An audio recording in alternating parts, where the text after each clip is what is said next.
This is soil. Ordinary dirt, right? Wrong.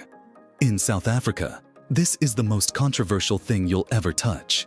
Forget gold, diamonds, or Beyoncé tickets. Land is the hot topic. Today, we're diving into one of the spiciest debates in South Africa. Was land stolen from black people? Let's rewind, back to the 1600s. Europeans arrive on the shores of South Africa, led by John van Riebeeck. Now, John wasn't here for sightseeing or to post aesthetic Instagram photos of Table Mountain. No, he was here for business. But instead of asking, "Hey, who owns this land?" he and his buddies went full, "This is mine now" mode. Here's the thing. Before the Europeans, the land wasn't empty. That's a myth they pushed harder than Black Friday specials. The Khoisan were already living here, chilling, herding cattle, and surviving on the land. They didn't have title deeds, but they knew, "That's my grazing land. Don't touch my cows."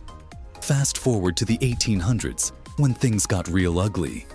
The British show up, because why not? And then the 1913 Land Act happens. Guys, this law basically told black people, you can only own 7% of the land, even though you're 80% of the population. Like, imagine a pizza party where you bring the pizza, but someone says you can only have one slice. And it's the crusty corner slice. That's what happened. Land dispossession wasn't just about the land itself. It also meant losing livelihoods, culture, and access to resources.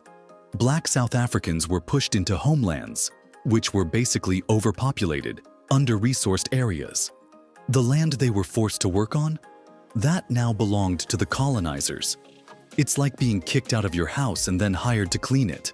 Now, some people argue, but it's been so long, can't we just move on? What is the view of the DA when it comes to land and the distribution of land? That was stolen from those who owned it right in the beginning. Well, anybody who can demonstrate that land was stolen from them should have a claim. Mm-hmm.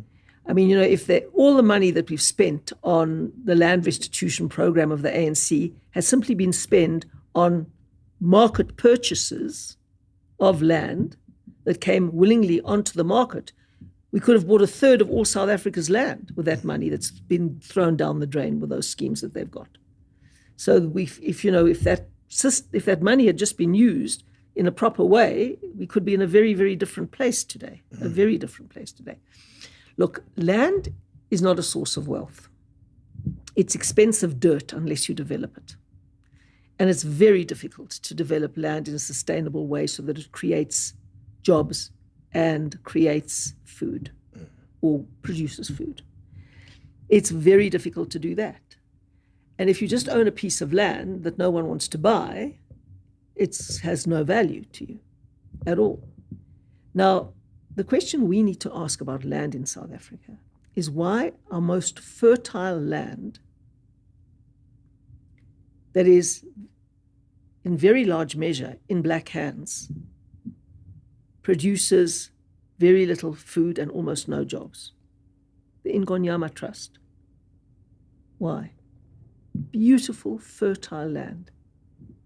Why isn't it producing huge amounts of food and large numbers of jobs? Because you can create hundreds of thousands of jobs in agriculture if it's done properly. However, South African land is not in black hands. Majority of South African land is not in black hands. Let's look at the fertile land. Let's just look at the fertile land. The last figure I saw was that 73% of KwaZulu-Natal is in black hands. That is seriously fertile land. Rain, sun, everything you want. Now look at that land and say, is it producing food and jobs? Because that's what you want land for. You want land so people can get jobs and they can eat. That's the value of land to a country and to individuals, jobs and food. Now, why is our most fertile land not producing jobs and food? That is the most fundamental question about land we need to be asking in South Africa. Meanwhile, people want to come and fight about land in the Western Cape, which is not fertile. It takes incredible working to produce food off the Western Cape farms, mostly. Not all, but mostly. We need to be concentrating on, I think it's over 50% in the Eastern Cape that is in black hands, and the 73% in KwaZulu-Natal that is in black hands. Beautiful, perfect, arable land.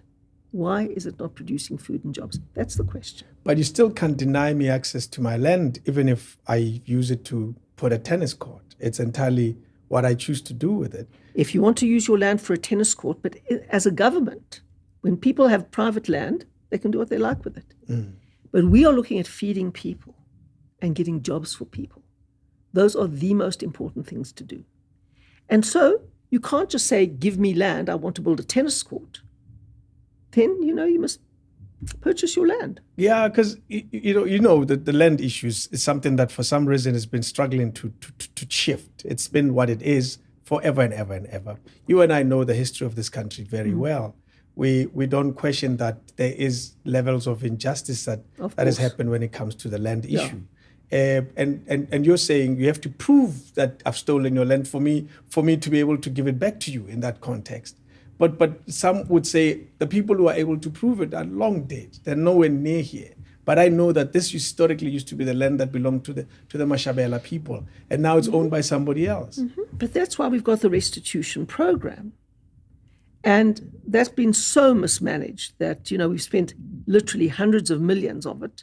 If they just bought the land in the open market, they could have given it back, let alone spending these hundreds of millions in the way that they've been spending it.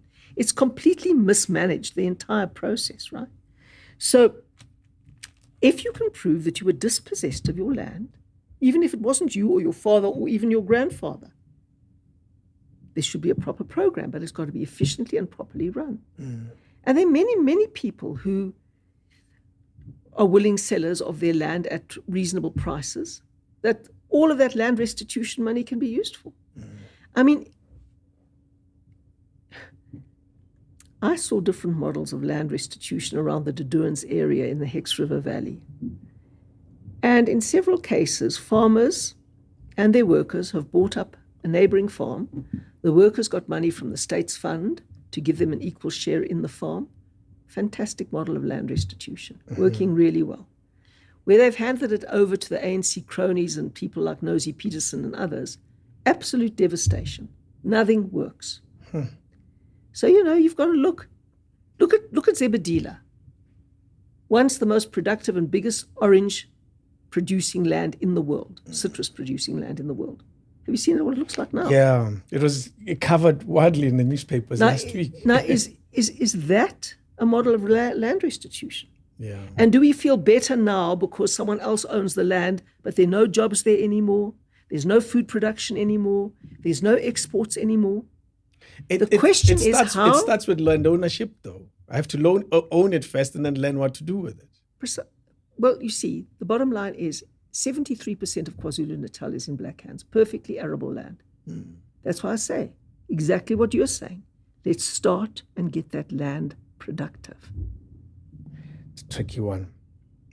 Imagine your car was stolen 30 years ago. You finally track it down, and the person driving it says, "But I've been driving it for years. It's practically mine now." Would you let them keep it? Exactly. Today, the debate about land reform in South Africa is ongoing. Some want expropriation without compensation, while others are worried about food security. It's a delicate balance, and honestly, it feels like trying to solve a Rubik's Cube while blindfolded. So, was land stolen from black people in South Africa? The short answer is yes. The long answer?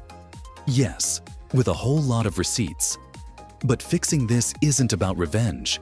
It's about justice and creating a fair future for everyone.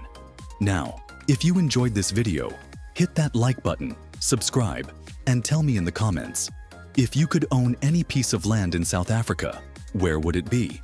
Personally, I'm eyeing a spot near Durban. Beachfront views. Remember, this land isn't just dirt. It's history, identity, and the future. Let's treat it with respect.